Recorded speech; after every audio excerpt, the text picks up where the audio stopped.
Sudirman terpidana kasus Vina ternyata ODGJ, dapat fasilitas enak dan diiming-imingi HP. Sudirman terpidana kasus Vina yang merupakan seorang ODGJ disebut mendapat fasilitas enak. Adapun lokasi Sudirman ditahan, akhirnya terkuak. Seperti diketahui keberadaan Sudirman sempat menjadi perbincangan publik. Keberadaan terpidana Sudirman kini disebut misterius setelah dirinya menjadi terpidana pertama yang mengaku membunuh Vina dan Eki. Keberadaan Sudirman yang menjadi misterius ini terkuak setelah diketahui ternyata dirinya seorang ODGJ dan diyakini dipaksa mengaku. Di mana ia dulunya juga diiming-imingi diberikan HP untuk mengaku pertama kali membunuh Vina dan Eki. Sudirman jadi satu dari 7 terpidana yang ditangkap oleh ayah Eki, Ibtu Rudiana pada tanggal 31 Agustus tahun 2016. Bahkan Sudirman disebut-sebut sebagai terpidana yang pertama kali mengaku membunuh Vina dan Eki. Meski begitu, pengakuan Sudirman itu diyakini keluarga karena dipaksa mengaku. Hal itu karena Sudirman merupakan seorang yang memiliki keterbelakangan mental bahkan baru lulus SD di umur 17 tahun. Terkini baru terungkap keberadaan Sudirman yang ditahan tak bersama terpidana kasus Vina Cirebon lainnya. Usut punya usut, Sudirman sudah tak lagi mendekam di Lapas Bancai, Bandung, Jawa Barat. Fakta tersebut sekaligus menjawab rumor bahwa Sudirman mendapat fasilitas istimewa setelah mengaku kenal Peggy Setiawan. Kuasa hukum keluarga Sudirman, Sarjono mengaku sempat mencari-cari terpidana kasus Vina ini. Menurutnya berdasar keterangan Lapas Bancai bahwa Sudirman sedang dipinjam Polda Jabar. Beberapa hari kita mencari Sudirman. Kemarin kita ke Lapas Bancai katanya di Bon Polda, makanya kami kejar ke Polda, kata Sarjono. Hasil koordinasi dengan kuasa hukum Sudirman dan Polda Jabar, akhirnya ayah dan ibu bisa menjenguk Sudirman. Kata Sarjono, pertemuan Sudirman dengan orang tuanya terjadi di sebuah ruangan spesial. Memberi waktu kesempatan hari ini jam 10 di ruang Dirkrimum Polda Jabar, katanya. Dalam video tampak Sudirman menghabiskan waktu dengan ibunya.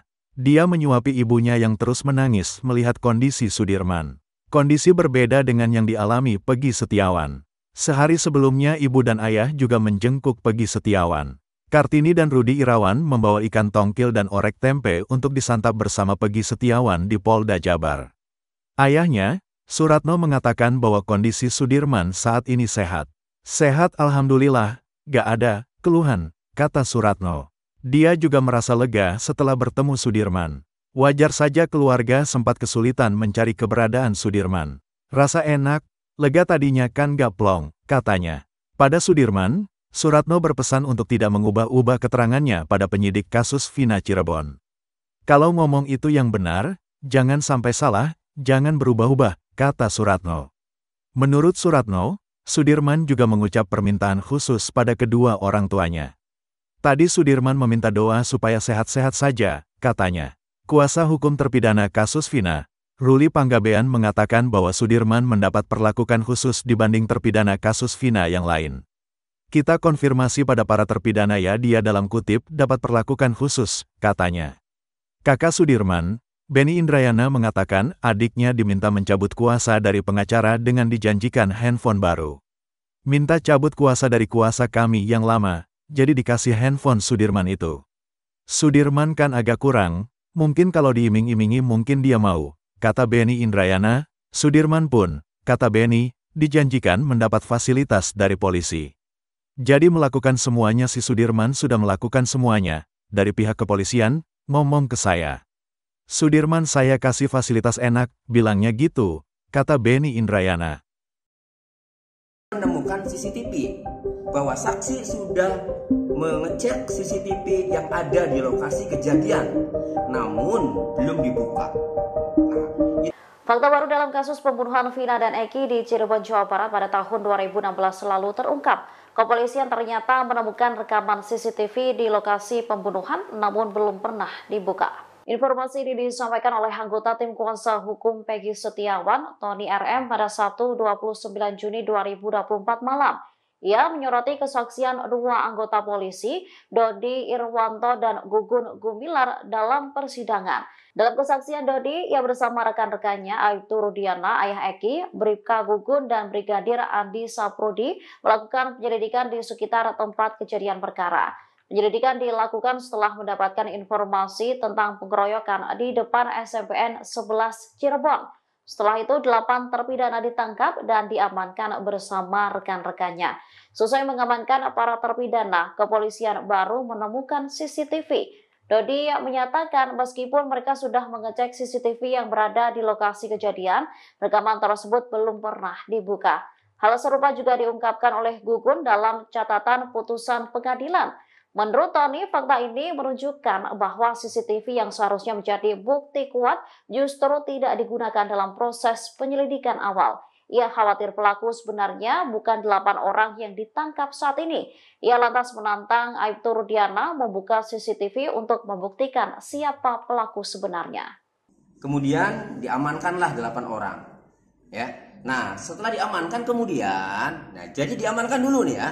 Nah, jadi kemudian saksi bersama-sama dengan rekan yaitu Aibtu Rudiana, Bribka Gugun, ya. Jadi Dodi Irwanto, Aibtu Rudiana, Bribka Gugun dan Brigadir Andi Safrudin melakukan pengamanan terhadap 8 orang yang diduga telah melakukan pengeroyokan hingga meninggal dunia, yaitu saudara Eko, ya, terdakwa Sudirman, ya, kemudian Supriyanto, Hadi, Jaya, Eka Sandi, ya, Eka Sandi, kemudian di sini. Nah, kemudian setelah mengamankan, keterangan yang keduanya ini yang penting. Baru menemukan CCTV bahwa saksi sudah mengecek CCTV yang ada di lokasi kejadian, namun belum dibuka. Nah, itu keterangan saksi dari Dodi Irwanto. Kemudian ada satu lagi yang mengecek CCTV, ya, yaitu saksi 4 Gugun Gumilar bin Warba. Sama, ya, ia ikut. Nah, di sini sama bahwa saksi sudah mengecek CCTV yang ada di lokasi kejadian namun belum dibuka. Menemukan CCTV bahwa saksi sudah mengecek CCTV yang ada di lokasi kejadian namun belum dibuka. Nah, jadi di dalam putusan atas nama 8 terpidana ini, ya, sekarang udah menjadi terpidana. Nah, ini ada kesaksian dari anggota polisi, ya. Kesaksian dari anggota polisi, ya. Ini anggota polisi ini namanya pertama adalah Dodi Purwanto, ya. Nah, Dodi Irwanto, sorry, ya. Nah, Dodi Irwanto ini, ya, di sini menjelaskan bahwa, ya, saksi bersama-sama dengan rekan yaitu Aibtu Rudiana, Bribka Gugun dan Brigadir Andi Safrudi melakukan penyelidikan di sekitar TKP. Dan 2 hari kemudian saksi mendapat informasi dari warga bahwa korban meninggal dunia akibat pengeroyokan. Yang awalnya ada pengeroyokan di depan SLTPN 11 Jalan Perjuangan Kota Cirebon.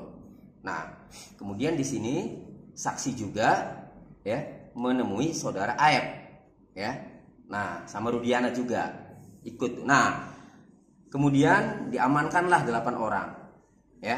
Nah, setelah diamankan kemudian, jadi diamankan dulu nih ya. Nah, jadi kemudian saksi bersama-sama dengan rekan yaitu Aibtu Rudiana, Bribka Gugun, ya. Jadi Dodi Irwanto, Aibtu Rudiana, Bribka Gugun dan Brigadir Andi Safrudin melakukan pengamanan terhadap 8 orang yang diduga telah melakukan pengeroyokan hingga meninggal dunia, yaitu saudara Eko, ya, terdakwa Sudirman, ya, kemudian Supriyanto, Hadi, Jaya, Eka Sandi, ya, Eka Sandi, kemudian di sini. Nah, kemudian setelah mengamankan, keterangan yang keduanya ini yang penting. Baru menemukan CCTV bahwa saksi sudah mengecek CCTV yang ada di lokasi kejadian namun belum dibuka. Nah, itu keterangan saksi dari Dodi Irwanto. Kemudian ada satu lagi yang mengecek CCTV, ya, yaitu saksi 4 Gugun Gumilar bin Warba. Sama, ya, ia ikut. Dan di sini sama bahwa saksi sudah mengecek CCTV yang ada di lokasi kejadian namun belum dibuka. Karena baik Dodi Irwanto maupun Gugun Gumilar, ya, ini menjelaskan bahwa saksi bersama-sama dengan Aibtu Rudiana, kan itu tadi, ya. Kemudian siapa lagi? Aibtu Rudiana, ya. Kemudian Gugun Gumilar ya. Nah, berarti pada saat mengecek CCTV di lokasi kejadian, berarti Dodi Irwanto, Gugun Gumilar, dan Aibtu Rudiana, hanya saja keterangannya dalam putusan pengadilan ini ya, itu belum dibuka. Jadi kami melihat, kami berpendapat ya, menilai bahwa CCTV itu sebenarnya ada. Namun ya, itu didapat setelah 8 orang itu diamankan. Berdasarkan keterangan para terpidana itu kan pada dianiaya tuh. Ya, mereka pengakuannya kan dianiaya. Jadi hemat kami begini. Bisa saja sudah terlanjur dianiaya, sudah terlanjur disiksa ya, kemudian dia sudah tidak berdaya, lalu CCTV ditemukan belakangan. Setelah dilihat CCTV-nya, bisa saja ternyata ya bukan pelakunya, bukan yang ditangkap itu, bisa saja. Nah, kalau Pak Rudiana mau membantah, buka CCTV-nya.